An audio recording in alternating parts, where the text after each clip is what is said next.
A massive wild boar stood at the edge of a humid forest clearing. It was not watching a predator. It was trying to deal with something much smaller. Hard ticks covered the base of one ear, the folds beneath the jaw, the side of the neck, the shoulder, and parts of the chest. Some were small and flat. Others had already swollen after feeding. The densest clusters were hidden inside protected folds, where the boar could not easily reach them. Its ear flicked, the skin along its neck twitched. Then the boar pushed one side of its head against a rough exposed root and rubbed slowly. Mud and loose dirt shifted across the coarse hair, but most of the ticks remained attached. The boar moved again. Its heavy body stepped through wet leaves and shallow mud before stopping beside a small forest puddle. It lowered itself gradually. The chest sank toward the damp ground. The head dropped. For a moment, the animal simply rested. Nearby, several small birds were already feeding. They searched between roots, wet leaves, and loose soil for beetles, larvae, and other tiny invertebrates. The food was scattered. Each bird had to keep moving to find the next meal. Then the wild boar changed the situation. A large animal moving through damp forest can create feeding opportunities without trying. Its feet disturb insects. Its body carries parasites. And once it stops moving, some of that food becomes easier to reach. At first, the birds stayed on the ground. They followed the disturbed patches beside the boar's feet, picking at tiny prey uncovered by its movement. Then one bird looked higher. There were ticks on the boar, many of them. The bird moved closer. The boar stayed down. That was the opportunity. The bird approached the lower side of the neck and picked at one small, exposed tick. It came free quickly. The bird swallowed it. Then it took another. A second bird moved closer as well. Soon, both birds were feeding around the safer outer edges of the infestation. They worked the shoulder, the lower neck, the upper chest. They took smaller ticks that were exposed and easy to reach.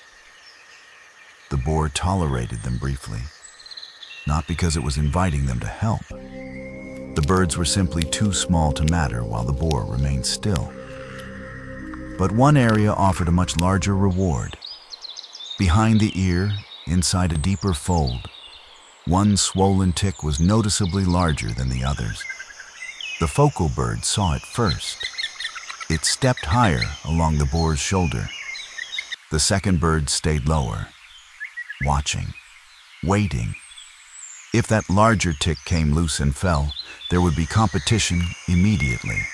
The focal bird leaned forward. Its bill closed around the swollen tick. It pulled once. The tick did not move. The bird shifted its head and tried again, still attached. Hard ticks anchor themselves firmly into the skin, and a parasite hidden inside a protected fold can be difficult to remove. The bird changed position, then pulled a third time. This time, the tick started to loosen, but the boar reacted. Its ear flicked sharply. The head jerked sideways. The shoulder moved beneath the bird's feet. The bird opened its wings to keep balance, and suddenly, the swollen tick came free. For a moment, the bird held it. Then it slipped. The tick dropped down the boar's neck and fell into the wet leaves below. Both birds reacted instantly. The second bird jumped toward it. The first dropped after it. But the boar was already lifting its head. Its front body shifted. Both birds moved back. No attack was needed. The movement of such a large animal was enough. When the birds returned to the ground, the fallen tick was difficult to find among wet leaves, roots, and dark mud.